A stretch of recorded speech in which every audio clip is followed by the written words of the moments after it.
Students, today we will discuss question number 7 of cost volume profit analysis chapter. In this question, 2 years profit or 2 years sales is given. When 2 years sales और 2 years profits are given, then आप PV ratio निकालने के लिए contribution upon sales into 100 वाला formula नहीं लगा सकते हैं, क्योंकि इसमें आपको कंट्रीब्यूशन निकालने के लिए वेरिएबल कॉस्ट नहीं दे रखी है। कंट्रीब्यूशन निकालने का फॉर्मूला होता है sales minus variable cost is not given in the question. और एक कंट्रीब्यूशन निकालने का फॉर्मूला होता है फिक्स कॉस्ट प्लस प्रॉफिट, तो आपको फिक्स कॉस्ट भी नहीं दे रखी है, तो आप कंट्रीब्यूशन अपॉन सेल्स इंटू 100 वाला फॉर्मूला नहीं लगा सकते for calculation of the PV ratio. So we can use a formula for calculation of PV ratio is changes in profit upon changes in sales into 100. जब भी आपको 2 years का profit दे रखा होगा या 2 years का सेल दे रखा होगा, तो आप इन दोनों के लिए कौन सा फॉर्मूला यूज़ करेंगे? Changes in profit upon changes in sales. Changes का मतलब होता है डिफरेंस बिटवीन द प्रॉफिट्स और डिफरेंस बिटवीन द सेल्स। तो हमने इसमें देखिए प्रॉफिट सेकेंड ईयर का था 19,000 माइनस फर्स्ट ईयर का प्रॉफिट था, इस प्रॉफिट होता 16,000 का, तो क्या करते हैं 19,000 माइनस 16,000, बट यहाँ 16,000 लॉस है, तो लॉस को हम माइनस 16,000 लिख सकते हैं, तो ये माइनस माइनस यहाँ प्लस हो जाएगा 19,000 प्लस 16,000। अब सेल्स भी देखिए, अब ऐसा तो नहीं है ऊपर आपने सेकेंड ईयर का प्रॉफिट पहले लिया है, तो आप सेल्स भी सेकेंड ईयर की पहले लोगे। 3,57,000 माइनस 2,52,000, सेल्स में डिफरेंस ले लिया आपने, इट कम्स 105,000, दैट इज़ 1,05,000। अब इन दोनों को हम डिवाइड करेंगे और मल्टीप्लाई करेंगे 100 से, तो आपका PV रेशो आ जाएगा 33.333%। अब PV रेशो आपका निकल चुका है। नाउ आपको आगे ब्रेक इवन पॉइंट निकालना है या डिज़ायर्ड प्रॉफिट निकालना है या डिज़ायर्ड सेल्स निकालनी है, तो सभी के लिए आपको फिक्स कॉस्ट की रिक्वायरमेंट होगी। सो हम फिक्स कॉस्ट अब कैलकुलेट करेंगे। PV रेशो का फॉर्मूला इसमें हम निकाल चुके हैं। PV रेशो का फॉर्मूला ही कैलकुलेट करके यहाँ पे लिखकर हम फिक्स कॉस्ट को निकाल लेंगे। अब देखो PV रेशो का एक फॉर्मूला क्या होता है, contribution upon sales into 100। Contribution की जगह पर हम क्या लिख सकते हैं, फिक्स कॉस्ट प्लस प्रॉफिट। ठीक है, अब हमारे पास PV रेशो तो गिवन है 33.3333%। ठीक है, कंट्रीब्यूशन के लिए हमने क्या लिख लिया, फिक्स कॉस्ट प्लस प्रॉफिट।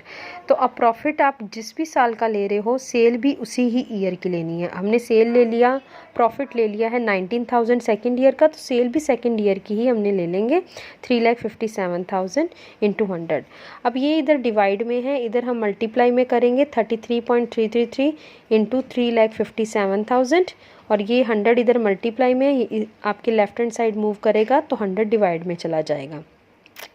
इसको हम सॉल्व करेंगे तो आपका टोटल आ जाएगा कैलकुलेशन करके 1,19,000। इसमें ये 19,000 प्लस में है, ये 90,000 इधर माइनस में जाएगा, तो 1 लाख की आपकी फ़िक्स कॉस्ट आ जाएगी। ठीक है, अब देखो आपका फिक्स कॉस्ट तो निकल गया है। Now we can calculate break even point. Break even point निकालने का फॉर्मूला होता है fix cost upon PV ratio.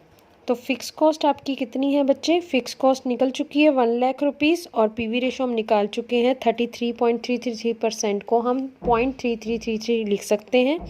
तो आपका break even point in rupees आ जाएगा, that is 3 lakh rupees. Break even point इसमें हम यूनिट्स में नहीं निकाल सकते हैं, बिकॉज आपके पास नंबर ऑफ़ यूनिट्स नहीं दे रखी हैं और ना ही आपको कंट्रीब्यूशन पर यूनिट पता है, so you can not calculate BP in units. Now next point हम इसमें निकालेंगे profit and loss on sale of rupees, that is given 2,70,000। 2,70,000 की सेल पर आपको प्रॉफिट निकालना है। तो ये मैंने पहले भी बताया था, अगर प्रॉफिट गिवन है और सेल्स कैलकुलेट करनी है, सेल्स गिवन है प्रॉफिट कैलकुलेट करना है, देन आप डिज़ायर्ड सेल्स वाला फॉर्मूला लगाएंगे इन रुपीज़, क्योंकि fix cost plus desired profit upon PV ratio. अब डिज़ायर्ड सेल्स इन रुपीज़ कितना दे रखा है, 2,70,000। Fix cost we have calculated, that is 1 lakh rupees. Desired profit तो हमें फाइंड आउट ही करना है upon PV ratio, that is 33.33%, को हम 0.3333 लिख सकते हैं। ये इधर डिवाइड में, इधर जाके मल्टीप्लाई में हो जाएगा। इन दोनों को जब हम मल्टीप्लाई करेंगे 2,70,000 इंटू 0.333333, तो ये आपका कितना आ जाएगा, दैट इज़ 90,000 रुपीज़। कितना आ जाएगा, 90,000 रुपीज़। अब ये 1 लाख इधर प्लस में, इधर जाके माइनस में जाएगा। ये माइनस करेंगे तो आपका लॉस में आएगा, मतलब -10,000 आ रहा है। दैट मीन्स आपका प्रॉफिट नहीं है, लॉस है 10,000 रुपीज़ का, माइनस में आंसर आया इसीलिए। नाउ नेक्स्ट हम पॉइंट करते हैं सेल्स हमें फाइंड आउट करनी है ऑन द प्रॉफिट ऑफ ₹25,000। अब हमें प्रॉफिट गिवन है, सेल्स कैलकुलेट करनी है। Again we can use the formula desired sales fixed cost upon plus desired profit upon PV ratio। fixed cost है हमारी 1 lakh rupees, we have calculated earlier, and desired profit is given in the question, that is 25,000 divided by 33.33% को हम PV ratio लिख सकते हैं 0.33333। तो ये हमने प्लस किया और डिवाइड किया 0.333 से, तो आपका डिज़ायर्ड सेल्स आ जाएगी 3,75,000 rupees. Hope you understood this question. If there is any doubt then let me know. Thank you.